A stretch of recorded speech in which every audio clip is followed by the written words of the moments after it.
on personal level. Like there are facets of our government that matter to me and are valued, and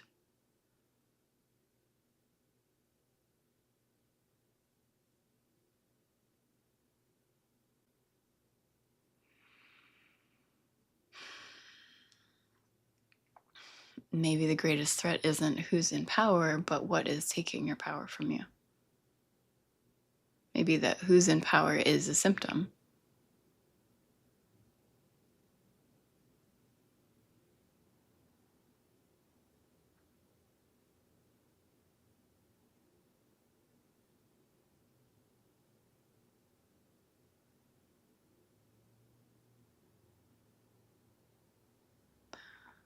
Of a society being by and large in a trance, disempowered, impotent, cut off from being able to face and feel and attune to this ever folding, ever unfolding now. And clearly, when we go unconscious, it turns chaotic. We become dehumanized. We create war. We suffer. We divide and apparently conquer and languish. It's not true. It's all of the trance with incredible consequences.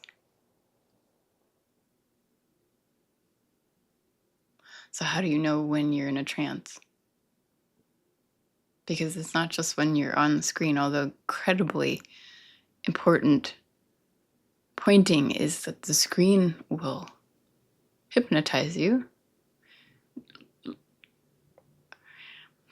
Get into your sense perceptions and notice how it does. Notice the colors, notice the sounds, notice the speed at which things roll and capture.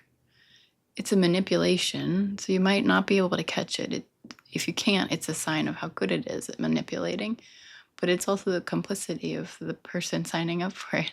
Like, do I want to be numbed right now? Do I want to be comforted?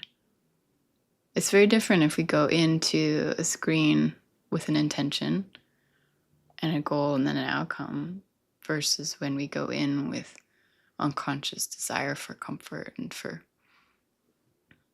identity, something solid to build on top of and to reinforce, like the good guys are the bad guys or the state of the world or whatever. Like, it's very different than stepping outside in your yard and hearing the breeze.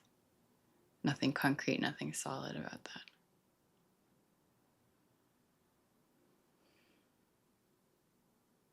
Nothing concrete, nothing solid about going into an email and sending it, and or watching a video for an intention that moves you and then moves with you to the next moment where you're closing out and you're.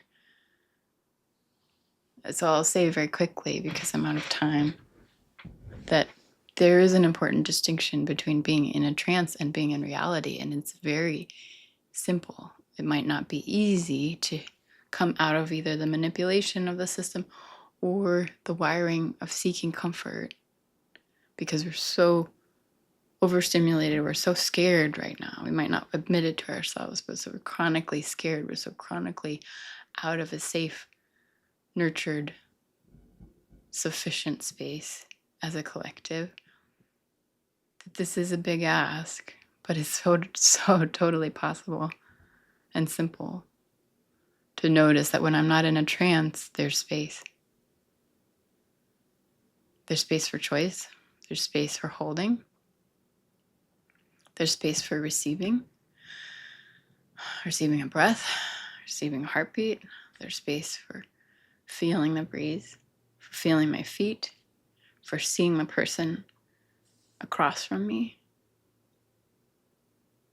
for noticing thought passing through, for noticing, wow, contraction in the body even,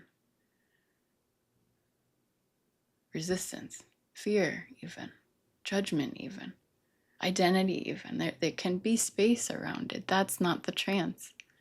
The trance is when there's no space, when it's only solidity, when it's only urgency, when it's only stimulation, it's only this current racing so quickly, so quickly, so quickly. There's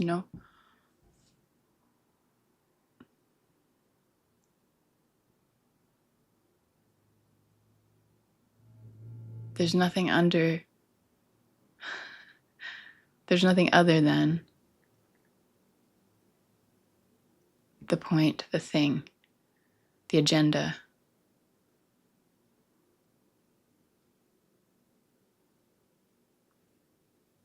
The solution. If you don't understand what I'm saying, that's fine, but you might understand the quality of the trance being so solid feeling, so absorbing, and reality being so spacious, even in the flow state, even in the busyness, so spacious.